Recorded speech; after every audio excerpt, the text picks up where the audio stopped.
Hello everyone, Chitransh academy में आप सभी का स्वागत है। आज हम मानक प्रणाली का एक्सरसाइज नंबर 3 हिंदी डिक्टेशन बोलने चल रहे हैं। अगर आप यूपी ट्रिपल एससी या इलाहाबाद हाई कोर्ट और दिल्ली हाई कोर्ट इन सभी की अगर आप स्टेनो की तैयारी कर रहे हैं तो आपके लिए वीडियो लाभदायक हो सकता है। तो आपके बाद कुछ सेकंड में ही डिक्टेशन शुरू की जाएगी। Ready, start.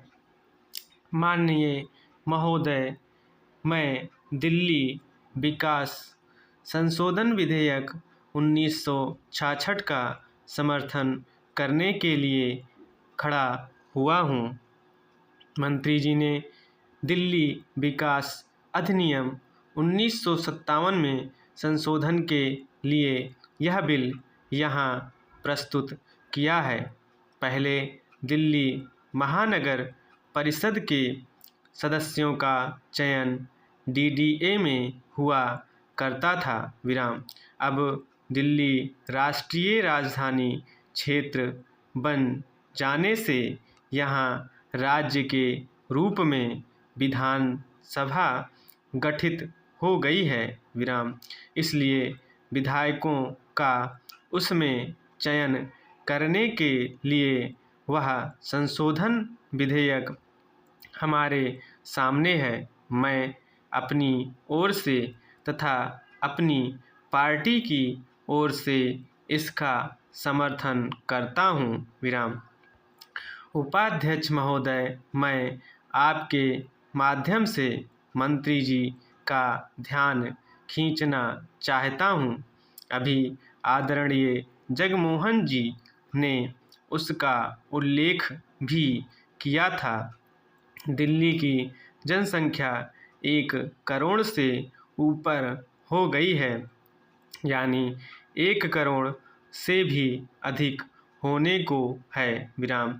यहाँ पर गरीब लोग और कम आय वाले लोग भी रहते हैं, जो अधिकतर कॉलोनियों में रहते हैं। अनधिकृत कॉलोनियों की संख्या 1210 है। इन बस्तियों में ये लोग फटे हाल और परेशानी में अपना जीवन व्यतीत करते हैं, इसलिए कि इन बस्तियों को नियमित नहीं किया गया है, जिस कारण उन्हें सरकारी सुविधाएं जैसी बिजली, पानी और राशन कार्ड न होने की वजह से राशन नहीं मिल पाता। पिछले दिनों जंतर मंतर के पास इन बस्तियों के हजारों लोगों ने 49 दिन तक धरना भी दिया था। एक रोज ऐसा भी आया कि कम से कम 5000 परिवार अपने बाल बच्चों के साथ ठंड में वहाँ पड़े रहे। यह मंत्री जी को अच्छी तरह ज्ञात भी है। माननीय पर्यावरण राज्य मंत्री उनके प्रतिनिधि मंडल को प्रधानमंत्री जी के पास ले गए और उनको आश्वासन मिला कि हम उस पर कार्रवाई करेंगे। यह भी आश्वासन मिला कि अनधिकृत बस्तियों को अधिकृत किए जाने की कार्रवाई होगी, लेकिन उस बात को बीते 1 महीना हो गया है। हम सरकार से जानना चाहते हैं कि गरीब मध्यम वर्ग के लोग इन 1210 बस्तियों में परेशान हैं, जिन्हें बिजली, पानी और राशन नहीं मिल रहा है।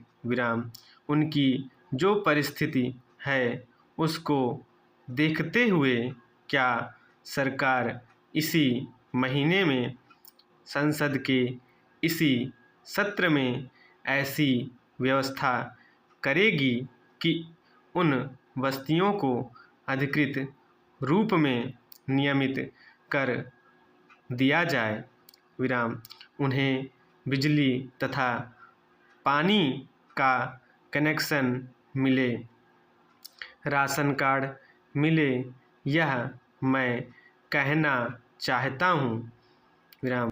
शॉर्ट हैंड, इस शॉर्ट हैंड को जो लिख करके हिंदी में ट्रांसलेट करके और इसको मैच करना है। अगर कोई गलती है तो उसको प्रैक्टिस करें। अगर कोई आउटलाइन नहीं बना सकते हैं, नहीं बना पा रहे हैं, तो उसको कमेंट बॉक्स में कमेंट करके पूछ सकते हैं। Thank you.